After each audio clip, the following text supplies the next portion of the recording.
This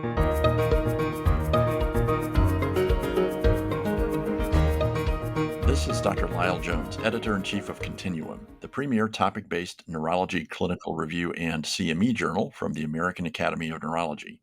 Thank you for joining us on Continuum Audio, which features conversations with Continuum's guest editors and authors who are the leading experts in their fields. Subscribers to the Continuum Journal can read the full article or listen to verbatim recordings of the article and have access to exclusive interviews not featured on the podcast. Please visit the link in the episode notes for more information on the article, subscribing to the journal, and how to get CME.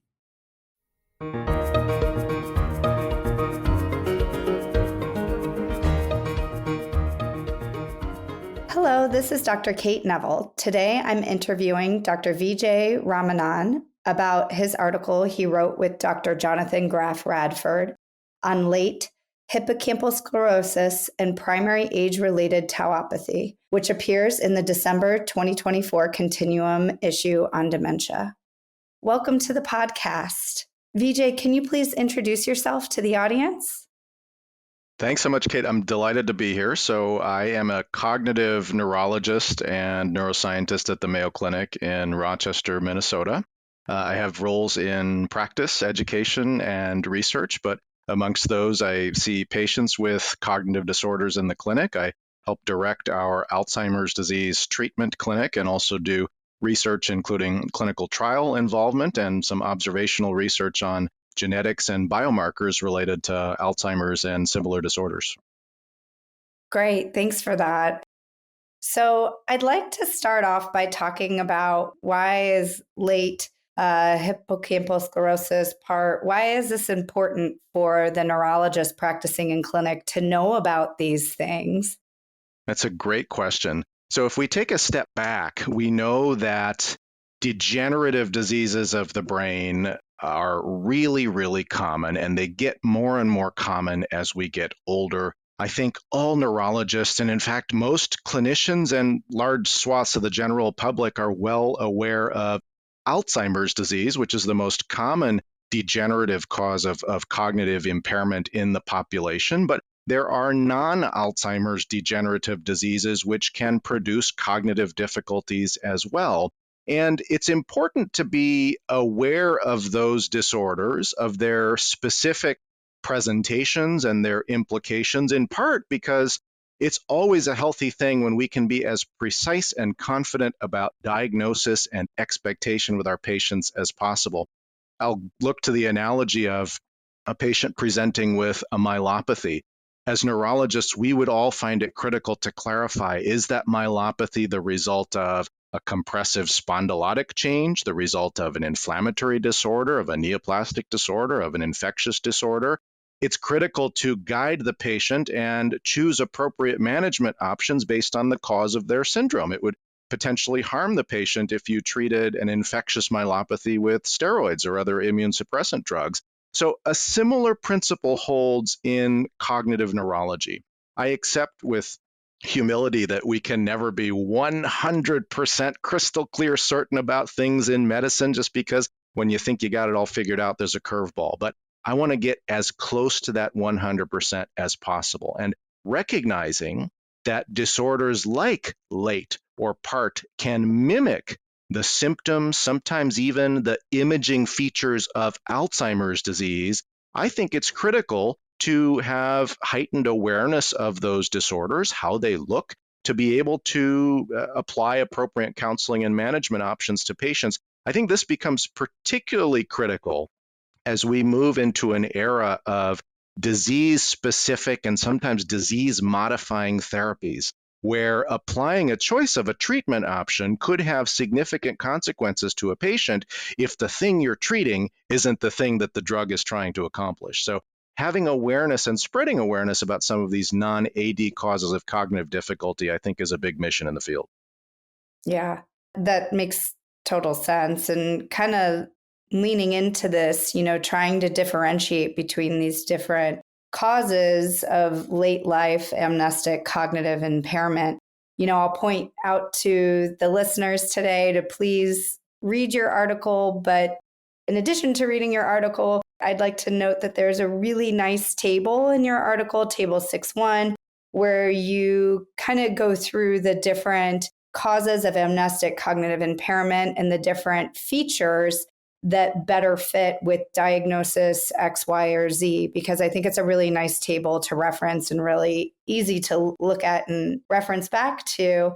But on that note, what is your typical approach when you're seeing a patient in clinic, have a new referral for an older patient presenting with a predominantly progressive amnestic type features? Excellent question. This is one that I think has relevance not just in a subspecialty memory clinic, but to all the clinicians who help to diagnose and manage cognitive disorders, including in primary care and general neurology and others. One principle that I think it's helpful to keep in our minds is that in cognitive neurology, no one data point takes precedence over all the others. We have a variety of information that we can gather from history, from exam, from imaging, from fluid biomarkers. And really the fun, the challenge, the reward is in piecing together that information. It's almost like being a lawyer and compiling the evidence, having possibilities on your list and raising and lowering those possibilities to get as close to the truth as you can. So for patients with a cognitive syndrome, I think the first plank is in defining that syndrome. As you mentioned, if I'm seeing someone with a progressive amnestic-predominant syndrome, I first want to make sure, are we talking about the same thing, the patient, the care partner, and I? It can often be helpful to ask them for some examples of what they see, because sometimes what patients may report as memory troubles may in fact reflect cognitive difficulties in other parts of our mental functioning, for example, executive functioning or naming of objects. And so helpful to clarify that in the history to get a sense of the intensity and the pace of change over time, and then to pair that with a good general neurologic exam and some type of standardized assessment of their cognitive functioning. At the Mayo Clinic, we're partial to the short test of mental status. There are other ways to accomplish that, such as with an MMSE or a MoCA. If I understand that the syndrome is a progressive amnestic disorder, Alzheimer's disease is the most common cause of that presentation in older adults. It deserves to be on my differential diagnosis, but there might be some other features in the story that could raise or lower those mimics on my list. So in patients who are, say, older than the age of 75, disorders like late or part start to rise higher on the likelihood for me, in particular if I know that their clinical course has been more slow brewing, gradually evolving. And again, most degenerative disorders we expect to evolve not over days or weeks, but over many months to many years.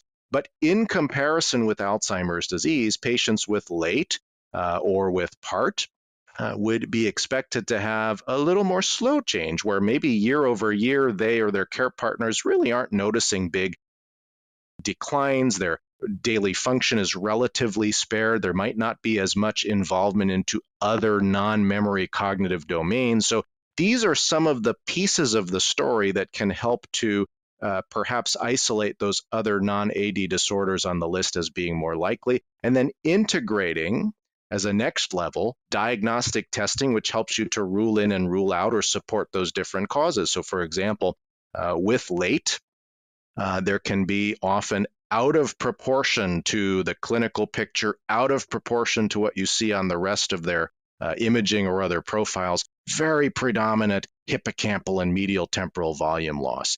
And so that can be a clue in the right setting that you may not be dealing with Alzheimer's disease or pure Alzheimer's disease, but that this other entity is there. So in the big picture, I would say being systematic, recognizing that multiple data points being put together helps you get to that confident cause or etiology of the syndrome. And in particular, taking a step back and thinking about big picture factors like age and course to help you order those elements of the differential, whether AD or otherwise.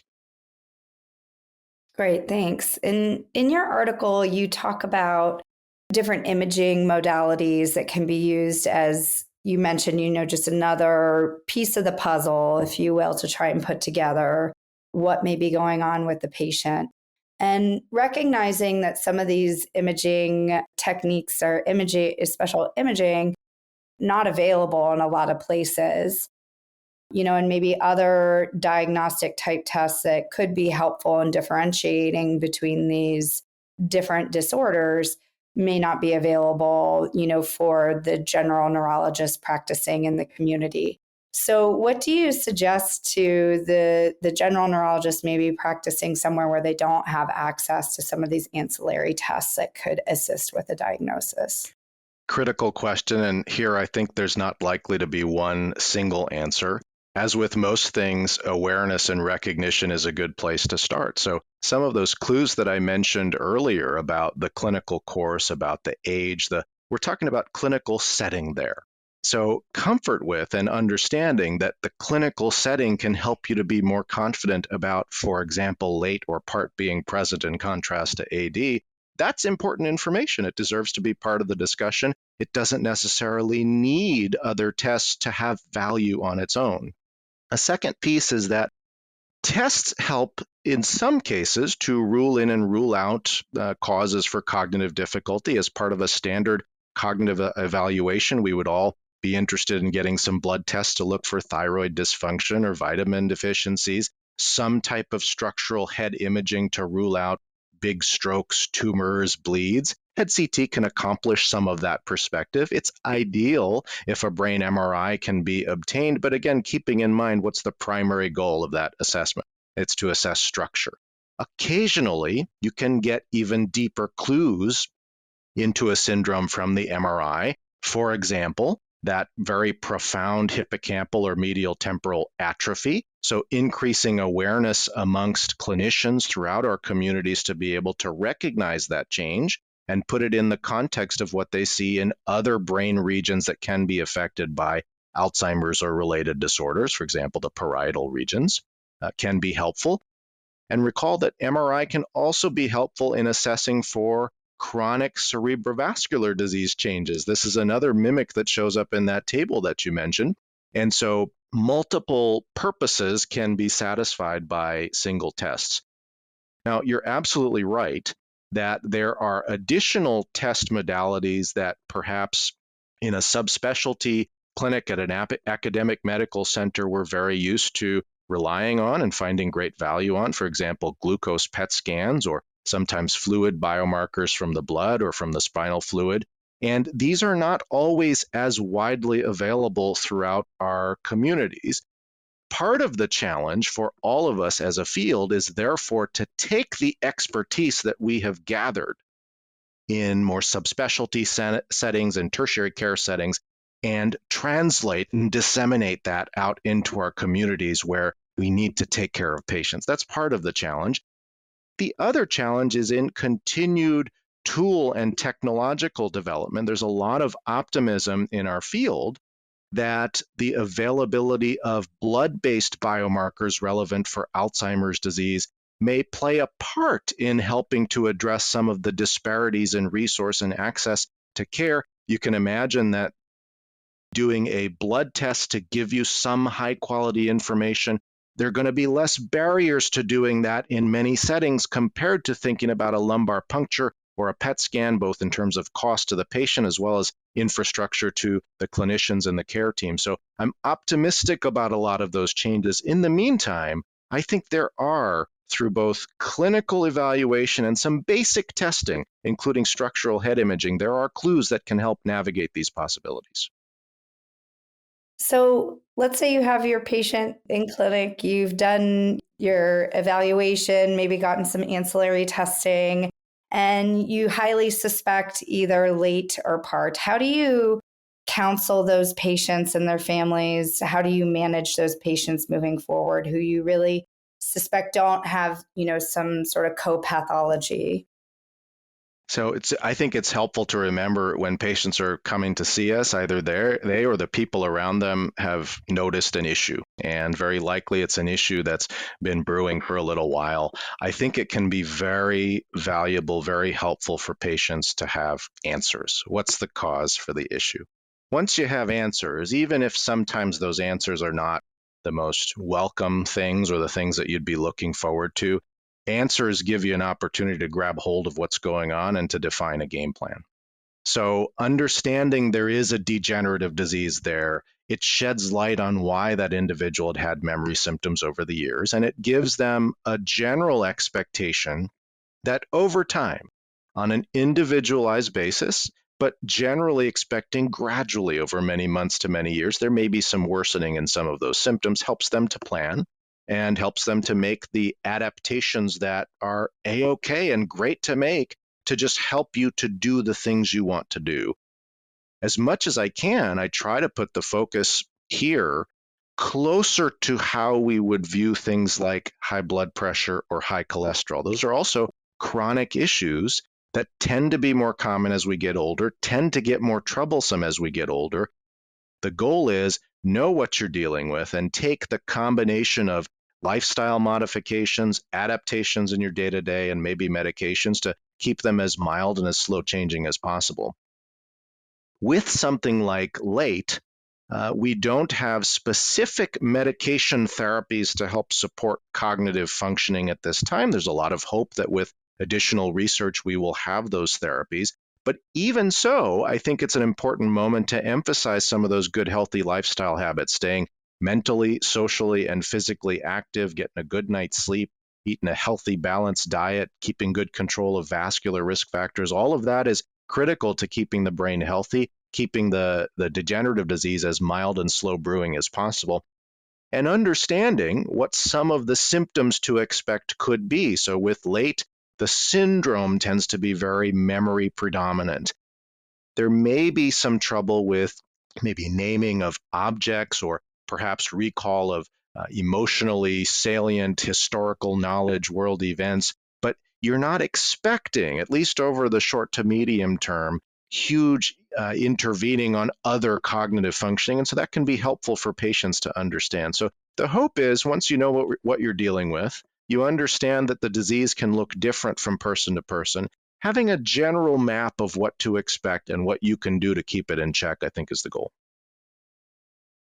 I agree with you 100% that it really can be helpful, even if we can't, quote unquote, fix it, that for people, family, the patient, have a name for what they have and kind of have some sort of idea of what to expect in the future. And they may come in thinking that they have Alzheimer's or something like that. And then so to get that information that this is going to be a little different, we expect this to go a little bit differently than it would if you had a diagnosis of Alzheimer's. I can see how that would be really helpful for people. I completely agree. And here's another challenge for us in the field when most patients have heard about Alzheimer's disease, and many have perhaps even heard of dementia with Lewy bodies or frontotemporal dementia, but may not have heard of things like late. And they're not always easy to go online or find books that talk about these things. Having a name for it and being able to pair that with patient-friendly information is really critical. And I see our appointments where we're sharing those diagnoses and making initial game plans as an initial foray into that process. Yeah, absolutely. What is the greatest inequity or disparity that you see in taking care of patients with progressive amnestic cognitive impairment? Yeah, great question. I think two big things come to mind. The first, you hinted at very well earlier, that there are disparities in access to care, access to diagnostic testing, access to specialists and expertise throughout our communities. If we want diagnostics and therapeutics to be broadly applicable, they do need to be broadly available. And that's a big challenge for us as a field to work to address those disparities. There's not going to be one single cause or contributor to those inequities, but as a field, I'm heartened to see thought and investment into trying to better address those. Another big weakness, and this is not just limited to cognitive neurology, it's a challenge throughout neurology, is that too many of our research studies are lacking in diversity. And that impacts our biological and pathophysiological understanding of these disorders. It also impacts our counseling and management. Again, if we want a new drug treatment to be broadly applicable throughout all of the patients that we take care of, we need to have data which guides how we apply those treatments. And so, again, I'm heartened. This is a big challenge. It's a long-standing challenge. It will take deep and long-standing committed efforts to reverse, but I'm heartened that there are efforts in the field to broaden clinical trial enrollment, broaden observational research enrollment, and again, broaden access to tools and expertise. As a neurologist, I got into this field because I want to help people, use my expertise and my training to help people.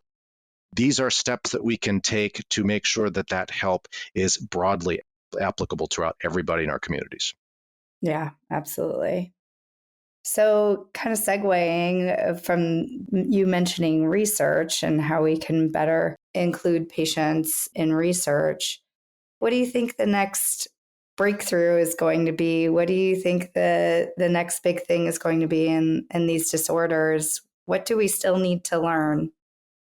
There's a lot. I think for late and part, the development of specific biomarkers would be top of the agenda. Now, biomarkers are, by their nature, imperfect. Even with Alzheimer's disease, where in comparison, we know quite a lot. We have a variety of imaging and fluid biomarkers that we can use to support or rule out a diagnosis. There are nuances in how you interpret those biomarkers. Patients can have signs of amyloid plaques in their brain and have completely normal cognition. They may be at risk for developing cognitive trouble due to Alzheimer's disease in the future, but it's one piece of the puzzle. Patients can have the changes of Alzheimer's disease, amyloid plaques and tau tangles in the brain. We can confirm that through biomarkers. But at the end of the day, their cognitive syndrome might be driven by something else. Maybe it's Lewy body disease, maybe it's late, maybe it's a combination of factors. So integrating and interpreting those biomarkers is challenging. But I do think, again, from the standpoint of giving patients answers with a diagnosis, having those biomarkers is really critical to just kind of closing the loop. It will also be critical to have those biomarkers as we're assessing for treatment response. So, for example, patients who may have coexistent Alzheimer's disease and late, I don't think we know the answer fully as to how likely they are to benefit from, say, newer anti-amyloid monoclonal antibodies for Alzheimer's disease in the setting of that second pathology. So, wouldn't it be great if, similar to an oncologic setting where you engage in a treatment and then you're tracking 2 or 3 or 4 plasma measures and you're tracking tumor size with imaging, if we had this multimodal ability to track neurodegenerative pathology through biomarkers, I think that'll be a critical next step. And so filling out that for non-Alzheimer's diseases, including late and part, I think is item number 1 on the agenda. Wonderful. Thank you so much. And I really appreciate you taking the time to chat with me today about your article. I really enjoyed our conversation, certainly learned a lot. Thank you so much, Kate. Love talking with you. And again, it was an honor to write this article. I hope it's helpful to many out in the field who take care of patients with cognitive issues. Yeah, I think it will be. So again, today I'm interviewing Dr. Vijay Ramanan about his article that he wrote with Dr. Jonathan Graf Radford on late hippocampal sclerosis and primary age-related tauopathy, which appears in the most recent issue of Continuum on dementia. Be sure to check out Continuum audio episodes from this and other issues. And thank you, Vijay, and thank you to our listeners for joining us today.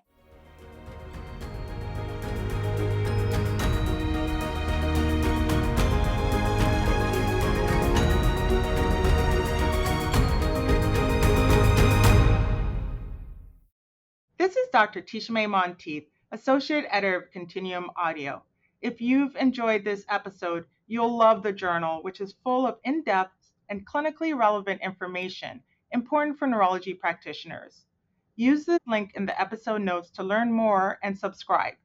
AAN members, you can get CME for listening to this interview by completing the evaluation at continpub.com/audiocme. Thank you for listening to Continuum Audio.